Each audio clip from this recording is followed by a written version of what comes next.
예, 미중 갈등이 격화되고 있고 그 중심에는 홍콩 보안법이 있죠. 관련한 뉴스들 계속 들으셨을 텐데 구체적으로 이게 뭔지 그리고 어떤 영향을 주고 또 어떤 영향력에 세계 시장이 또 변화될지 한번 이야기 나눠보도록 하겠습니다. 미중산업경제연구소의 조용찬 소장과 함께합니다. 어서 오십시오. 예, 안녕하십니까? 예. 물론 저희가 지난주에 다른 얘기를 하긴 했습니다만은 카메라 뒤에서는 계속 이제 홍콩이 점점 좀 안 좋아질 거다. 이 사안이 파격이 커질 거다 얘기를 해주셨고 실제로 일주일 사이에 좀 그렇게 됐지 않습니까?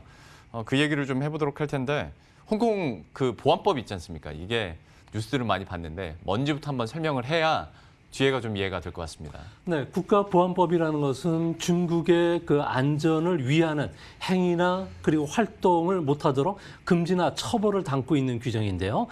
중국 같은 경우는 7개월간에 걸쳐서 치밀한 준비를 했습니다. 이 때문에 중국의 공안이라든지 안전부 같은 경우는 홍콩에 합법적으로 지부를 설치할 수가 있게 되고요.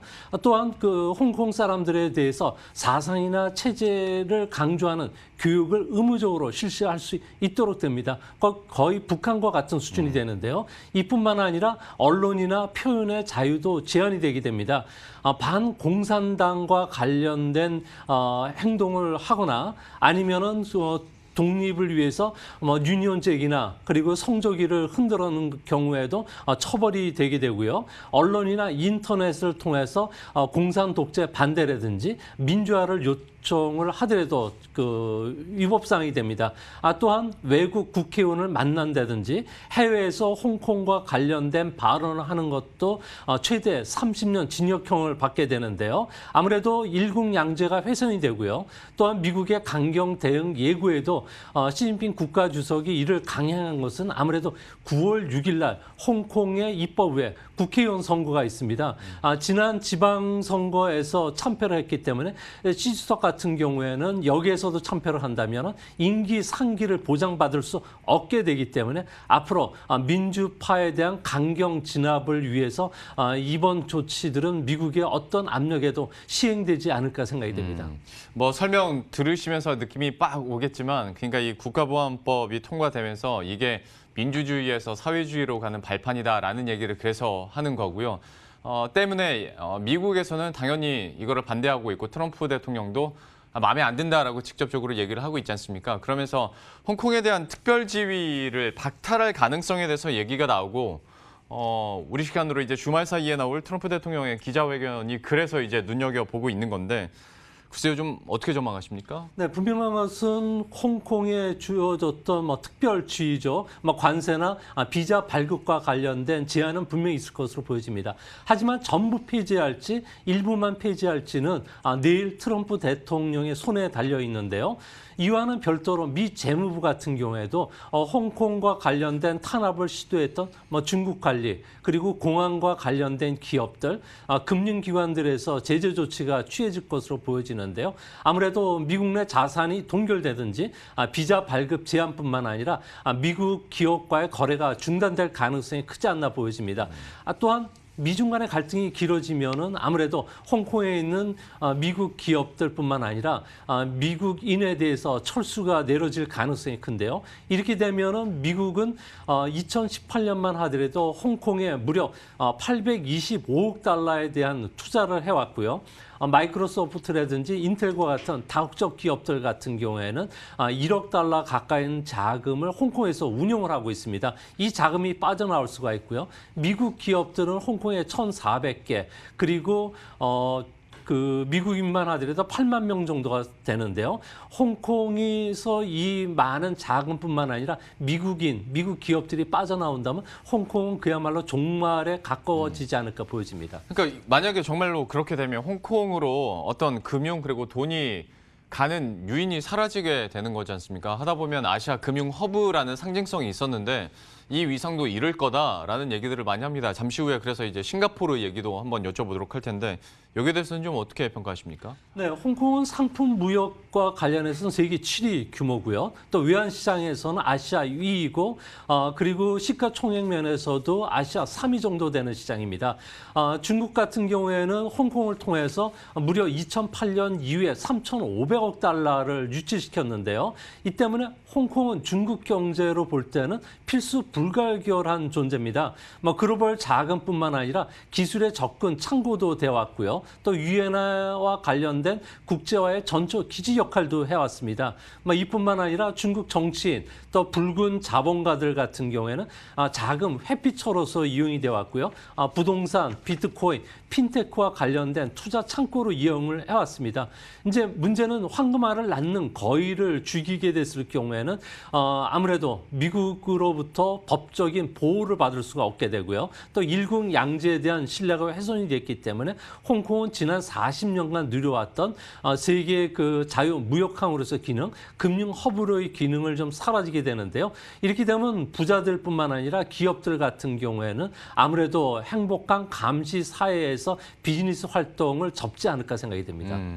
그러면 중간에 듣다가 좀 고민이 되는 것이 결국 그러면 우리는 어떤 스탠스를 취해야 되나? 왜냐하면 지금 분위기 자체가 미국도 중국도 너 누구 편이야? 라는 걸 계속 좀 압박을 하고 있는 것 같은데 우리가 지금 한쪽만 택할 상황이 아니지 않습니까? 어떻게 보십니까? 네, 미국 같은 경우에는 화해 배제뿐만 아니라 반중국 경제 블록이라고 하는 EPN에 우리나라가 참여하도록 강제하고 있는데요. 이뿐만 아니라 홍콩 국가보안법과 관련해서도 분명한 입장을 밝히라고 지금 요구를 하고 있습니다.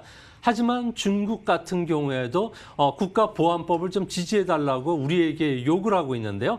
소위 말해서 고압적인 외교 방식인 전랑 외교, 그러니까 싸우는 늑대 외교를 펼치고 있기 때문에 우리 입장에서는 어느 편을 들어주기도 상당히 어렵지 않나 보여집니다. 우리나라 입장에서는 현재 미중 간의 갈등은 12라운드 권투 경기로 이야기하면 지금 막 3라운드가 들어갔기 때문에 섣불리 누구 편을 들어주기 상당히 어렵고요.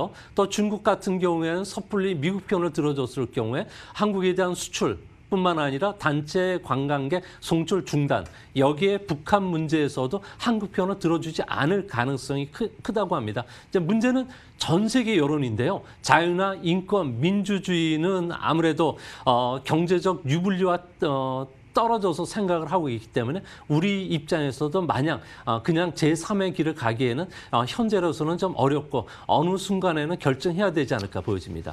참 근데 이게 또 12라운드 경기에서 한 11라운드 때 그때 결정해버리면 양 국가에서 봤을 땐 누구 편을 들어도 야, 너 계속 간만 봤잖아 하다가 또 압박을 할 수 있어서 글쎄요. 언제 어느 타이밍에 어떤 입장 표명을 할지도 한번 지켜봐야 될 것 같고요.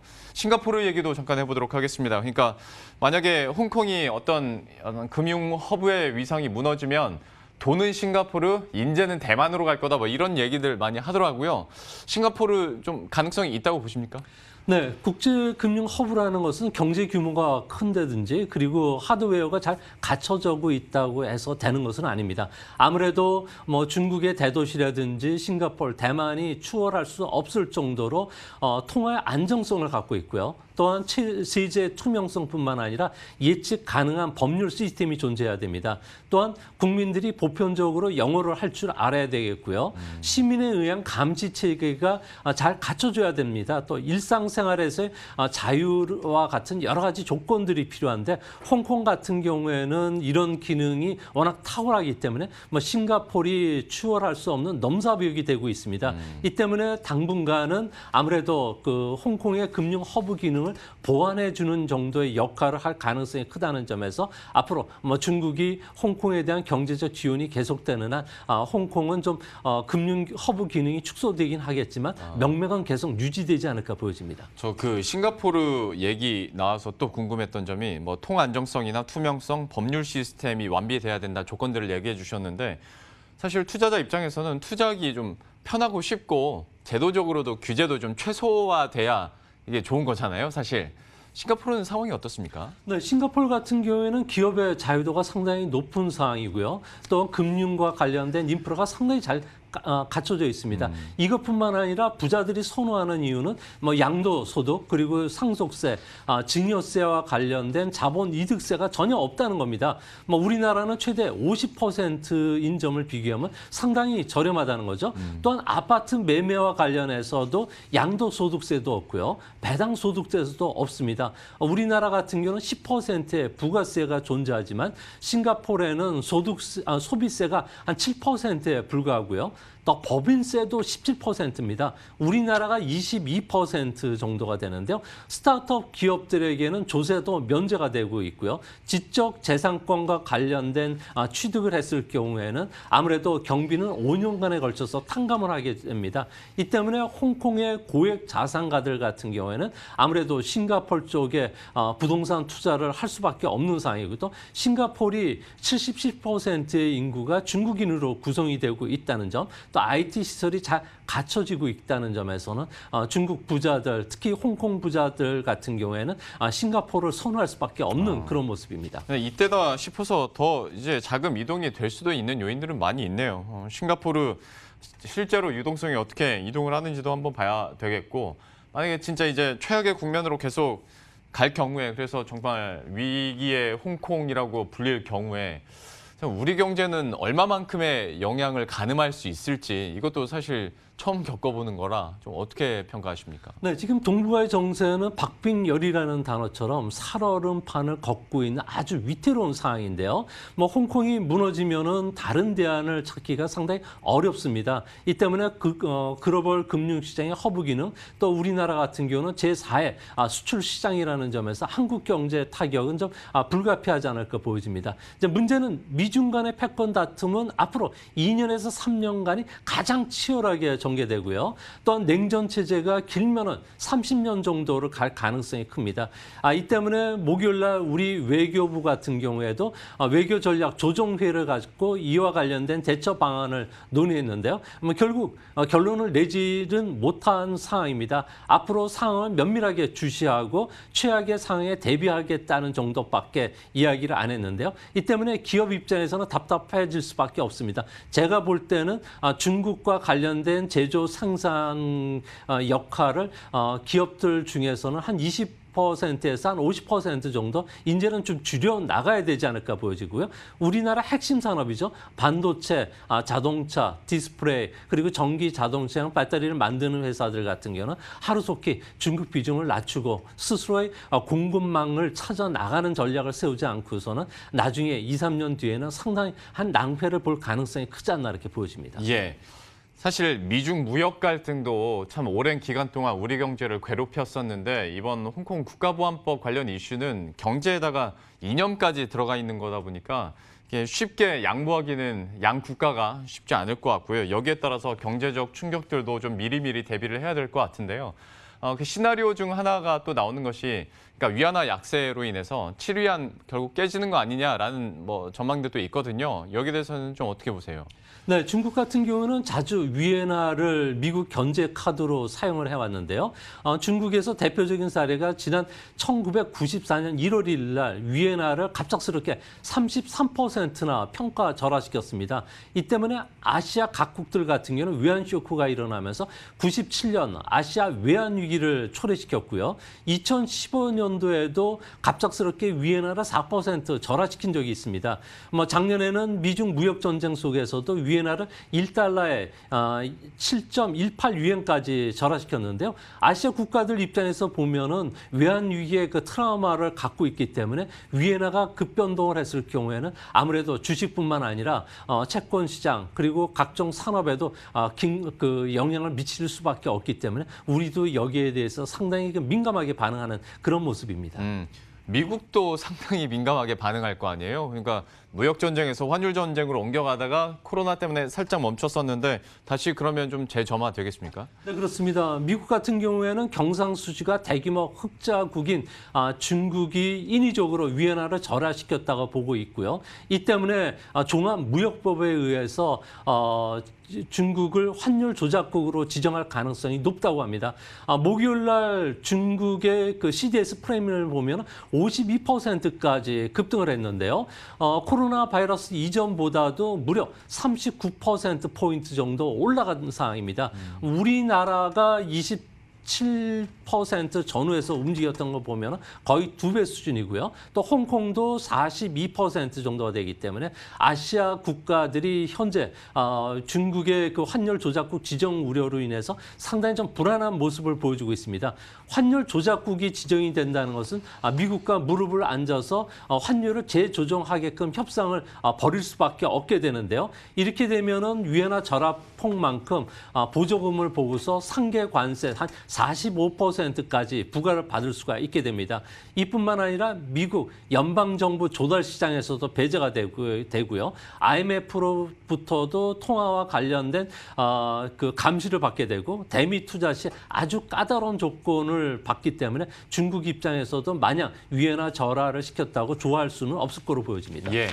자, 그런데 여러 가지 사안들을 여쭤보고 다루고 있는데 결국은 항상 돌고 도는 질문이 그래서 그러면 우리 한국 경제는 또 환율 전쟁이 격화됐을 때 얼마만큼의 영향을 미칠 것인가. 또 이게 외국인 수급이나 증시와도 직관이 돼 있는 거니까요. 좀 어떻게 분석하십니까? 네, 최근 외국인들이 한국 증시에서도 매수세를 보였다가 갑작스럽게 대규모 매도를 보인 것은 한국 증시 같은 경우에는 환율과 아주 밀접한 관련을 갖고 있다고 합니다.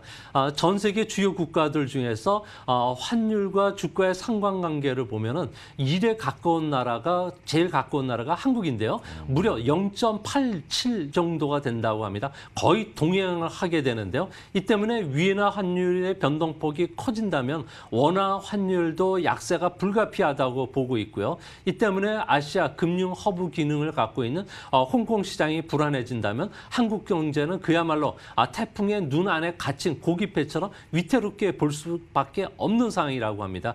미중 간의 무역 갈등, 또 금융 외환 시장뿐만 아니라 기술 패권 전쟁까지 전방위적으로 현재 패권 전쟁이 치열하게 전개되고 있는데요. 이런 신냉전 구도로 빠르게 들어간다면 아무래도 가장 큰 타격은 한국이 입을 가능성이 있기 때문에 외국인들이 조심스럽게 한국 시장을 바라보는 것도 이 때문인 것으로 보여집니다. 지금 나가고 있는 자료 한번 준비를 하셨는데 저거 해석 좀 해주세요. 네, 지금 우리나라 같은 경우에도 현재 그 환율과 관련해서 상당히 그 마이너스 상관관계가 상당히 높게 나타나는데요. 그러네요. 그만큼 환율 변동폭이 크다는 것은 주가에도 마이너스 영향을 끼친다는 이야기고요. 또 이렇게 됐으면은 아무래도 환율 변동폭의 그 주가가 강한 나라죠. 베트남, 홍콩, 그리고 말레이시아, 싱가포르 같은 경우에는 상당히 그 마이너스 영향을 크게 받는다는 점에서는 앞으로 미중 간의 무역 갈등 그리고 위안화 절하와 관련해서는 이들 나라와 관련해서 외국인들은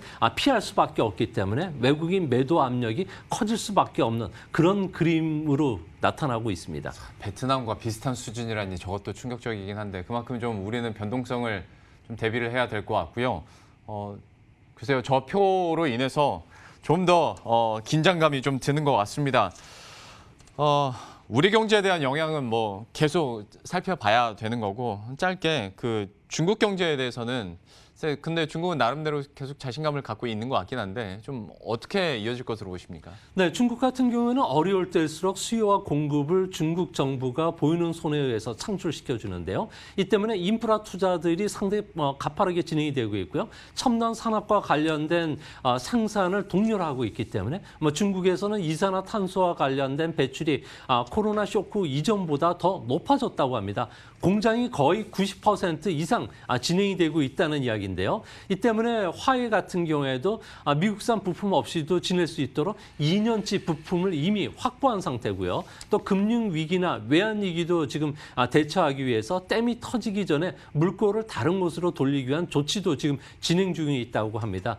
중국의 총 부채를 2019년 말로 비교해 보면 245% 정도 되는데요. 하지만 정부 그 중앙정부 부채 비율을 보면 25%라 OECD 국가 중에서 가장 낮습니다. 이 때문에 외환 위기가 온다면 아무래도 국채 발행을 늘릴 수가 있고요. 또 중국은 총 자산이 무려 우리나라 돈으로 22경 원 정도가 된다고 합니다. 서브프라임급 위기가 닥치거나 금리 위기가 온다고 하면은 아무래도 우량 유동성이 높은 자산만 2조 달러 정도가 되기 때문에 이를 팔아서 충분히 만회가 가능하기 때문에 뭐 미국과의 그 싸움에서는 시진핑 국가 주석이 시간은 자기 편이라고 한 것도 이 때문인 것으로 보여집니다. 예. 참 중국 측에서는 어쨌거나 뭐 우리끼리 내수로도 충분히 시간 버틸 수 있어라는 스탠스는 이어지는 것 같고, 다만 계속 질문을 드리다 보니까 좀 우리 경제 생각하면 좀 이래저래 마음이 무거워지는 것 같습니다. 어떻게 대응할 수 있을지도 한번 계속 지켜보도록 하죠. 미중산업경제연구소의 조용찬 소장과 오늘 함께했습니다. 고맙습니다. 네, 그럼 저희도 여기서 인사드리도록 하겠습니다. 시장 대응 끝까지 잘 하시고요. 저희들은 다음 주 월요일 이 시간에 또 새로운 소식들과 전략 들고 다시 찾아뵙도록 하겠습니다. 시청해주신 여러분 고맙습니다.